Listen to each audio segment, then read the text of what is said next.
uratwumvira ku murongo w'ijana wifashishije inyakiramajwi yawe saho gusa kuko no kuri murandasi wandika wa3.izuba-radio.com. aya ni amakuru mu kinyarwanda ku buryo burambuye akaba ahagarariwe na Elia Byukusenge, naho nge ugiye kuyabagezaho ndi Kamarade Uwizeye.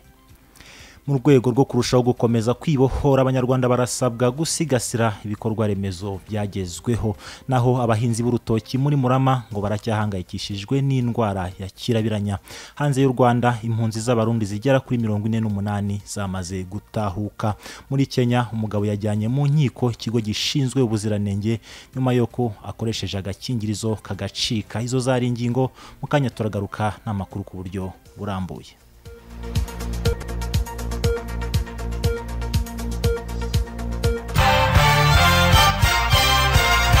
Bahaye ikaze muri aya makuru ya radio Izuba. Vedaste Ufitabe amfashije ku buhanga bw'ibyuma.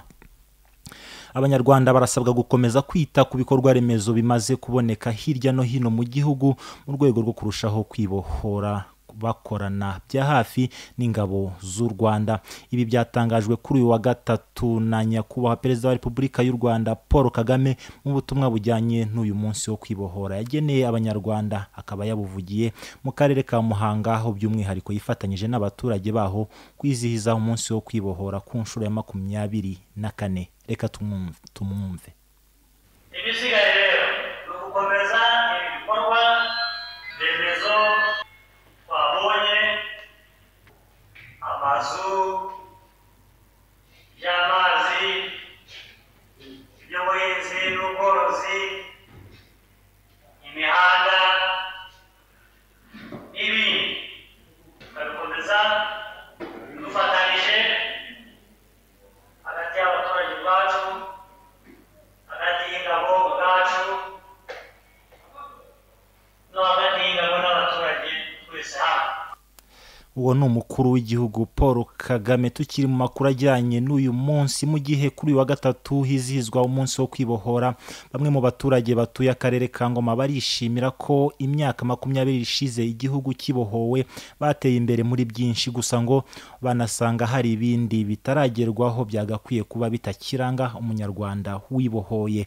Ni kuri mikoro ya mugenzi wacu Yves Nkuye mu ruge waganiriye n'aba baturage.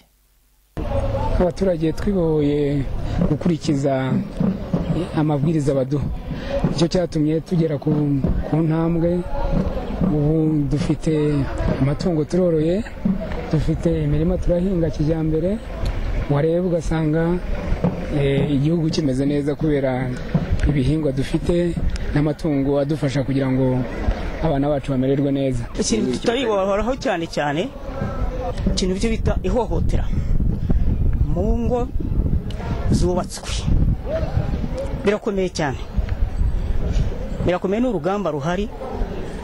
Abagore bari guhohoterwa n'abagabo babo, abagabo nako murabizi abagabo bibageraho cyane, abagore nabo barahohotera abagabo, hakazamo n'urupfu.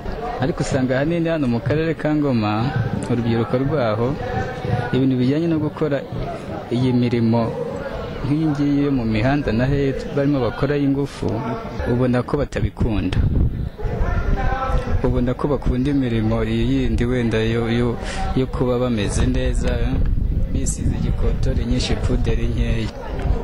Kwiga wabonaga haba hasa n'amacakubiri, ugasanga mbese hari ubwoko butatu, hari Hutu, Twatutsi. Ugasanga rero abarimu batwigishaga bagenda batubaza amoko yacu, ariko ubu ngubu urabona ko ari ubunyarwanda gusa. Rero nicyo kintu jewe mbona cy'ubu ngubu girusha agaciro icyambere. Hako nabwo abana bakuzemo basa n'abarangije, ahubwo gukora ntabwo bakora, aba badakora. Abana ni bakora, ntabwo bakora rwose, nk'abantu baba bararangije mu mwaka wa 5 wa 6 usanga bakari ku ishuri baretse ishuri. abo ni abaturage bo mu karere ka Ngoma baganiriye na radiyo Izuba. Twerekeje mu karere ka Bugesera. Umunsi wo kwibohora mu karere ka Bugesera wizihirijwe ku rwego rw'umudugudu, aho abatuye mu mudugudu wa Mayange mu kagari ka Maranyundo mu murenge wa Nyamata bashimira ingabo za RPA ubu zabaye RDF zababohoye, nabo kuri ubu bakaba bahanganye no kuva mu bukene, dore ko muri uyu mudugudu nta rugo na rumwe rutagira umuriro w'amashanyarazi. Bakaba banacaniye umupfakazi wa jenoside yakorewe abatutsi inzu baherutse kumusanira. Lucien Kamanzi arakomeza. Abatuye mu mudugudu wa Muyange mu kagari ka Maranyundo ho mu murenge wa Nyamata mu karere ka Bugesera nabo ntibacikanywe kwizihiza umunsi mukuru wo kwibohora ku nshuro ya 24, dore ko bari babukereye.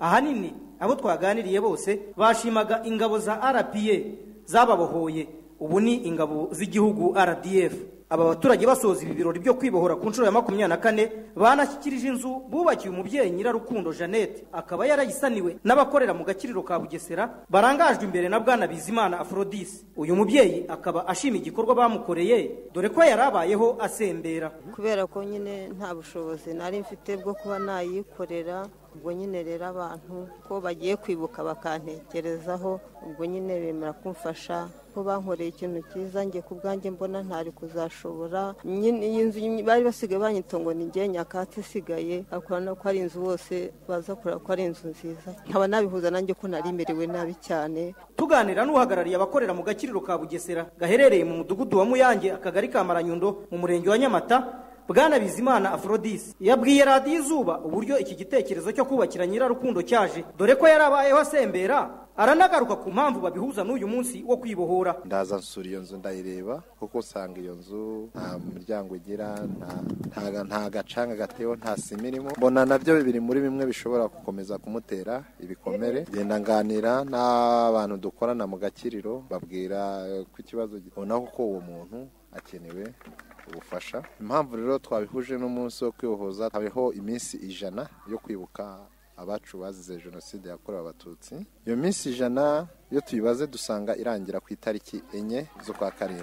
Ho cyane cyane twabonaga yuko iyo rwibohoje ariko hari ikintu kikuboshye, hari ikintu kitaragenda neza, hari na mugenzi wawe ubabaye, ntabwo wowe bigeze neza. Madamu Sanyu uyoboye umudugudu wa Muyange mu kagari ka Maranyundo avuga ko abaturage ayoboye banibohoye mu myumvire, nawe akaba yagarutse ku gikorwa cyakozwe n'agakiriro ka Bugesera basana inzu y'uwacitse ku icumu rya jenoside yakorewe abatutsi ngo ni iry'agaciro. Umudugudu wa Muyange mu kagari kose niwo mudugudu w'icyitegererezo, ni umudugudu witabira mu bikorwa byose, ni umudugudu ufite iterambere. Mbere na mbere umuntu kwibohora bironera mu myumvire. Abantu mu mudugudu wa Muyange baribohoye mu myumvire, mu mikorere, muri make bahagaze neza, kubera yuko byonyine urebeye ushingiye kuri uyu munsi wabonye ukuntu bitabiriye, ni ikigaragaza yuko abantu bamaze gusobanukirwa n'umwanya tumaze hano.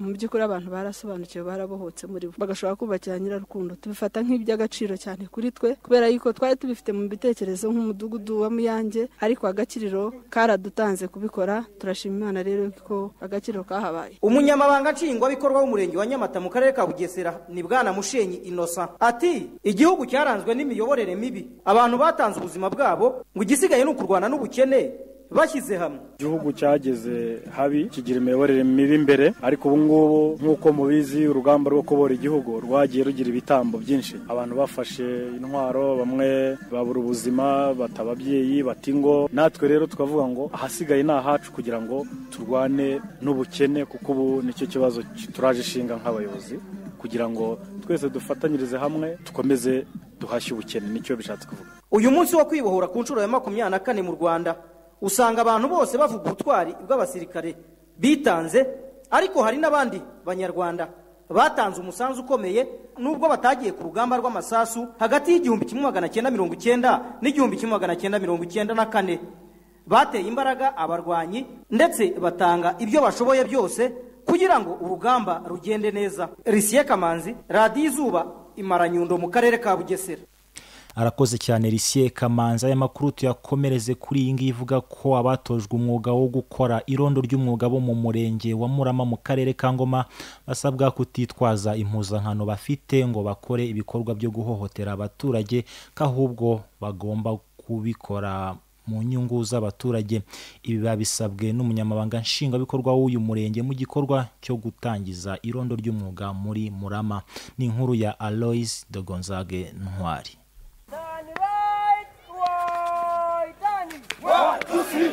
Igikorwa cyo gutangiza irondo ry'umwuga ku mugaragaro cyabaye impurirane n'umunsi wo kwibohora. Bamwe mu batojwe uyu mwuga mu gihe cy'iminsi 3 gusa baravuga ko biteguye gukira mu bikorwa amasomo bahawe, nibyo badusobanurira. Nitwa Mukanzabarushimana Rusi. Ikibazo cy'ubujura bavuze nzakoresha uko nshoboye, nkoresheje imbaraga zanjye, nifashishe n'izindi nzego zindenzeho mu bibashije kunaniza. Nitwa Sengimana Jean Damascene, banuruka mu karere ka Ngoma, umurenge wa Murama. Ufite ingamba zo kurinda umutekano w'abantu n'ibintu, ariko tukaba dusaba abadukuriye kuko bazaturebera bakadushakira n'inkweto zo gukorana uwo mwuga. Buhiga Josue, umunyamabanga nshingwabikorwa w'umurenge wa Murama mu karere ka Ngoma, yavuze ko basaba batojwe guhashya ubujura, anasaba abitwaza impuzankano yabo kuyikoresha mu buryo buboneye. Intego y'ikirirondo ari uko ubujura twabusha burundu. Umuturage yahinga agasarura ibye, itungo ry'umuturage yakenera kurigurisha akarigurisha ritarinze kwibwa. Nico rero duteze kuri rondo ry'umwuga, kandi nabo babitwijeje umusaruro bazatanga n'inyitwarire ya imbere y'abaturage bizatuma ndetse n'agahimbaza musi gashobora kwiyongera, kuko abaturage bazatangiye kubona imbuto z'irondo ry'umwuga. Kigomba kubaranga cyambere ni discipline, kuko abaturage nibo ba bose bacu, nibo ba bose babo. Uzitwara nabi tuzabikurikirana nabo hano, ariko ico tubasaba no kubakwitwara neza, kegerana n'abaturage, bagashaka amakuru mu baturage kandi bakabakorera neza, kuko abaturage nibo twese twifuza ko babaho neza. Kagame Thomas waruhagarariye ubuyobozi bw'akarere ka Ngoma muri iki gikorwa yagarutse ku musaruro w'inkiko gacaca guverinoma y'u Rwanda yagezeho. Gacaca yaraje nyuma y'ibyo twakoze abanyarwanda, nyuma y'ibyo twakoranye, nyuma y'uko umuhoro tugatemana, tukangiza umutungo wacu, tugasanya amazu. Ese hari gukurikiraho iki mu by'ukuri? Hari gukurikiraho ko umwaza akaza nawe afite ingufu n'uburakari, akaza agahora, akaza nawe akakora, urumva ko nawe yari kubakoze itandukanye n'ibyo umunyarwanda mwiza yagombye gukora. Ariko haje gacaca ikemura ibibazo by'abantu bakoze genocide. Muribuka mwicara hanga munsi y'iki giti mukavuga muti twebwe tujye gushushanya, tugaragaza wakoze iki, tugaragaza wakoze iki, tugaragaza wakoze iki, ndetse n'ababikoze bagahaguruka hagati yanyu akaza akavuga ati ngewe nsabye imbabazi, ni ngewe wakoze iki, ni ngewe wakoze iki. Gacaca ikemura ibibazo mu gihe gito. Abazungu n'abandi bose barabaraga ngo bizamara imyaka 100. Mu murenge wa Murama abatojwe gukora irondo ry'umwuga ni 239, barimo 2 b'igitsina gore. Aloys Gonzague Ntwari, Radio Izuba mu karere ka Ngoma.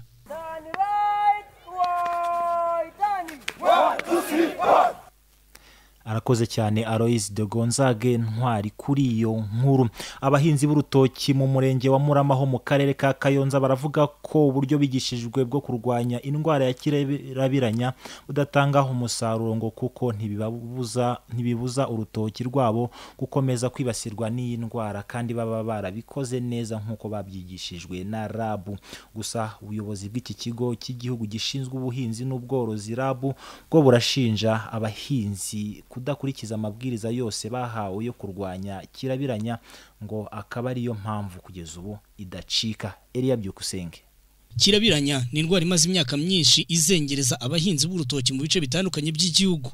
Iyi ndwara nta muti n'umwe ngo ubaho wo kuyirwanya. Uburyo bukoreshwa mu Rwanda bwazanywe n'ikigo cy'igihugu cy'ubuhinzi n'ubworozi RAB ni ukurandura insina zarwaye bakazitaba, hanyuma n'igikoresho cyakoreshejwe kikanyuzwa ku muriro ngo kitanduza izindi zisigaye. Ibi bimaze igihe bikorwa, ariko abaturage bahamya ko nta musaruro bitanga, nk'uko bamwe mu bo twaganiriye bo mu murenge wa Murama ho mu karere ka Kayonza babivuga. Zaracitse bitewe na kirabiranya. Rero mugenze neza mwadushakira umuti wayo tukaraba yuko twabona igitoki cyo kurya. Turagerageze kagaruka, turayifata nyine tugafata umuhoro ukayitema tukarandura n'imizi yayo tukayitaba ntibigire icyo zitanga. Baza baduha amabwiriza yuko kuyirandura ukayitaba, ndetse n'iyo suka yaranduye inkonya n'umuhoro watemye uwo mugogo tukawucisha ku muriro, bituma batubwiraga yuko bituma bitakongeza izindi. Ariko ibyo byose twarabigerageje byaranze, ku buryo ubu ngubu kirabiranya hose hari insina, hose mubona hari insina zararimbutse, ubu zashizeho, twabuze icyo twakora. Turabikora cyane rwose ku buryo tutigeze ducika intege, ariko nta kintu bitanga.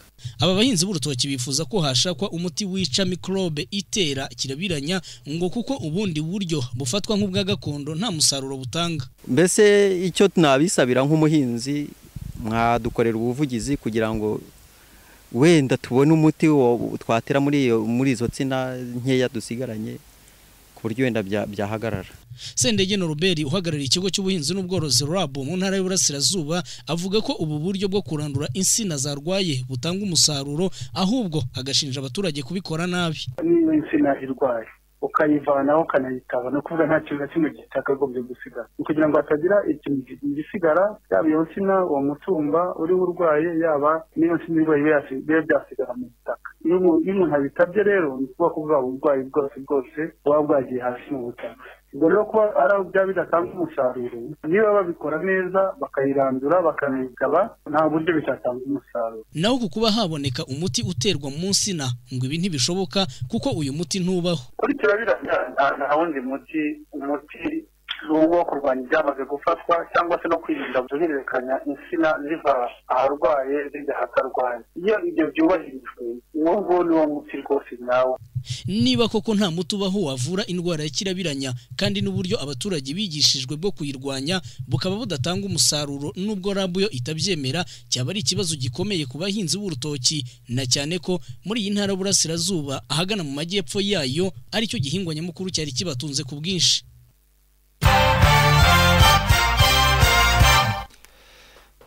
Twerekeje hanze y'u Rwanda. Amakuru avugwa hanze y'u Rwanda, impunzi 48 zigizwe n'imiryango 10 nizo zatahukanywe n'indege ku gicamunsi cyo kuri uyu wa gatatu zivuye mu gihugu cya Kenya, aho zabaga mu nkambi zitandukanye. N'ubwa mbere kuva hadutse imvururu zishingiye kuri manda ya gatatu y'umukuru w'igihugu cy'u Burundi Pierre Nkurunziza muri 2015 hatahuka impunzi z'abarundi ziri muri Kenya, nk'uko bitangazwa na Terence Ntahiraja, umwunganizi wa Minisitiri w'Ububanyi n'Amahanga mu gihugu, ari nawe waje kwakira abo bahungutse ku kibuga cy'indege cya Bujumbura.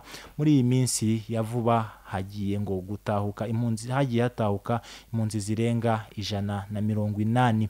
BBC dukesha inkuru ivuga ko aba batahutse bishimiye kugaruka mu gihugu cyabo kuko bagiye guhura n'imiryango yabo, dore ko ngo batari bafashwe neza muri iki gihugu cya Kenya, nk'uko bitangazwa n'ishyirahamwe ry'umuryango w'abibumbye ryita ku mpunzi HCR. Impunzi z'abarundi ziri mu nkambi zitandukanye muri Kenya zirenga gato 1,300, naho abahungutse uko ari 48 bose bakaba baturuka mu ntara ya Kirundo.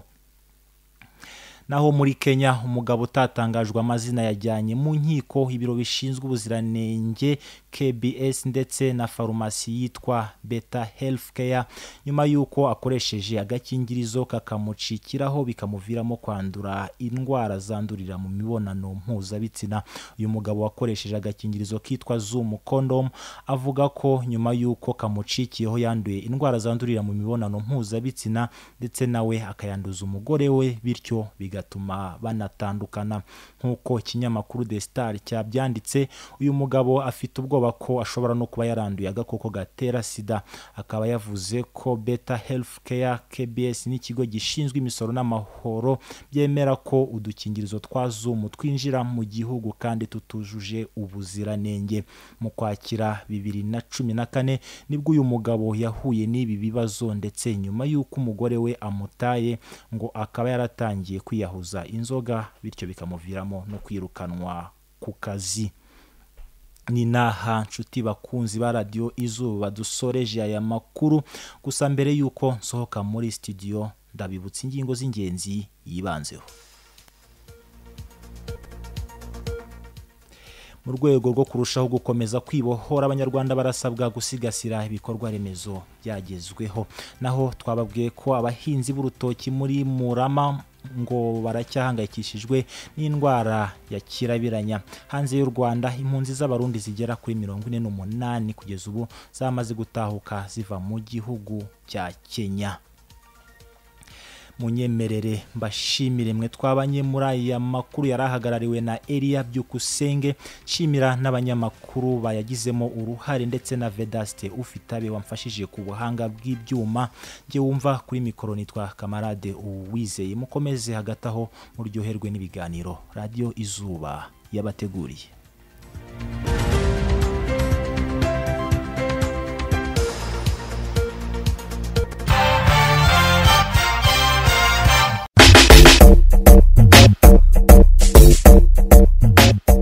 Uyu ni umwanya w'amakuru y'imboni za Radio Izuba. Abaturage bara kandi muri urugo rwa Mutabazi Evariste bari baje kwifatanya nabo muri urugendo rw'abajyanama b'ubuzima bari baje gusura mugenzi wabo, baje kugira icyifuzo cyuko basabye aba bajyanama b'ubuzima bahagarariye abandi, bababwira yuko bagomba kubakora ubuvugizi bakabavugira mu buryo bw'uko imiti hari ubwo itinda kugera mu baturage mu midugudu y'aho batuye, hanyuma ugasanga abaturage bakomeje kurushaho kuremba. Babasabye ko bagomba kubakorera ubuvugizi imiti ikajya bageraho ku gihe kugira ngo abaturage barusheho gukomeza kuvurwa mu buryo bwiza. Imboni ya Radio Izuba Bamurangi Makire afisa akarere ka Gatsibo umurenge wa Murambi. Ngeze mu mudugudu wa Byimana hari umugabo wahuye n'ibibazo n'ihohoterwa dore ko n'umugore yamutaye. Yatangira yivuga amazina ye avuga ibibazo afite. Nitwa Mugenzi Emmanuel, hamvuka mu mudugudu wa Byimana mu murenge wa Murambi mu karere ka Gatsibo mu kagari ka Murambi. Ibibazo mfite ni ibingibi: umugore wanjye naraje nsanga ibintu yabimaze mu rugo, inkweto nari narahasize, telefoni, ingofero, byose n'igare n'ihene ebyiri zahakaga. Nuko mpageze nsanga ngo ari umugabo witwa Theogene wo kwarangira wabaga iwanjye, ngo ni nawe byaba byarahawe harimo n'inkweto imiguru ibiri ya congo. Ubwo Theogene arandega ngo yuko ngo nabamutega ngo nkamutoteza ngo nkamukubitira n'abana, ariko ibyo ngibyo akaba ari ukumpara bikaba bidafite ishingiro. None se ko mwaba mwarabigeje mu nzego zibanze mu mudugudu wanyu? Mu mudugudu twagezemo turaburana, tumajije kuburana bumva ibibazo dufitanye, amaje kumva ibibazo dufitanye kuryo n'umugore yari ahari. Umugore baza kumubaza ikibazo cyene yabaribwe ngo mu mudugudu iwacu, hanyuma iyo hene tuze kubigeraho tubigezeho basanga koko uwo mugore yemera yuko uwo mugabo ngo yaba yarayimuzaniye ngo akayizanana n'uwo bita Ngabo kwantuza, umwuzukuru wo kwantuza kwa hano hirya nyine duturanye muri uwo mudugudu. None se umudamu wawe ujya kumucyura akanga gutaha cyangwa akemera gutaha? Umudamu wanjye naramucyuye yanga gutaha, namucyuye ku itariki 13 z'ukwa 12 yanga gutaha, kuryo nageze naho mutore sisi we muteka ko agomba gutaha ko kugeza n'ubu yanze gutaha. Uyu ni umugabo wahuye n'ibibazo dore yuko yari afunze, yafungurwa agasanga umugore yamusahuriye inzu, yagera mu rugo umugore agataha. Arasaba ubufasha n'inzego z'ibanze kugeza no ku rwego rw'umurenge ko bamukorera ubuvugizi bagakemurira iyo ni amakimbirane akomeye dore yuko umugore yamutereye abana. Imboni ya Radio Izuba mu karere ka Bugesera mu murenge wa Mareba mu Gemangango Porotazi. Aha mu murenge wa Mareba ndi kumwe n'umubyeyi hano ku rusengero rwa DPR. Uyu mubyeyi afite ikibazo cyuko yarwaje umwana we. Uyu mubyeyi yarwaje umwana we, uyu mwana we yigaga mu mwaka wa 3 primaire. Reka atangire yivuga ababwire mu ncamake, atangarize Radio Izuba mu ncamake ikibazo yahuye nacyo. Mbese mubyeyi waba witwa nde amazina yose, ese ikibazo wagize ni iki? Ikibazo nagize leta yampaye amabati kuko nishoboye, none narwaje umwana mu mutwe, ubu nukurirwa yiruka nk'umusazi. Leta yari yantegetse kuyibumbira ngo nyimurireho, nari nashyize ku nzu idashobotse kubera mikoro make, nkaba nta mikoro mfite, ndi kwiruka nk'umusazi buri gihe umwana yihondagura. Ubu ni ikibazo mfite kandi sinishoboye. Uyu mubyeyi twaganiriye urwaje umwana ufite indwara yo mu mutwe yambwiye yuko na leta yamuhaye amabati, none ayo mabati yenda kuyamwaka kubera ko adafite ubushobozi bwo gukora ngo yubake iyo nzu cyane ko yirirwa yirukankana n'umwana we, umwana arwaye indwara yanduriye mu gasozi. Mbese umubyeyi iyi ndwara mu ncamake yaba yaraje ite? iyi ndwara uyu mwana ajya kuyirwara yagiye gutora inka ahantu abyandurira ngo bituruka mu birenge biza mu mutwe no mu gatuza, nukurirwa afata nk'umusazi. Ni umusazi ubundi bikamuturumuza akirukanka mu masantere hose, nkagenda afatira, n'abaturage barabizi, n'abakuru b'imidugudu barabizi. None rero ubwo nkaba nitwa Nyiramitsindo Yozefa utuye mu kagari ka Bushenyi, umudugudu Mareba. Uyu mubyeyi twaganiriye ufite ikibazo wahawe amabati ariko akaba adafite ubushobozi bwo kuyubaka bitewe n'ikibazo afite, akaba anakennye. Ahangaha uyu mubyeyi yambwiye yuko mwamukorera ubuvugizi maze akabona inkunga akabasha kubaka aya mabati, cyane ko yirirwa ajya hirya no hino bajyana umwana ku rusengero ngo bamusengere maze akire, ariko uyu mwana aramubushabushe cyane ko adafite ubushobozi ndetse atarabona n'ubuvuzi. Ese mubyeyi waba uri mu cyiciro cya kangahe? Ndi mu cyiciro cya kabiri. Uyu mubyeyi twaganiriye uri mu cyiciro cya kabiri cy'ubudehe avuga ko mwamukorera ubuvugizi maze ibibazo bye bikagabanuka, dore ko ibibazo byose bitarangira. Yari imboni ya radiyo Izuba mu karere ka Bugesera mu murenge wa Mareba, Mugemangango Porotazi.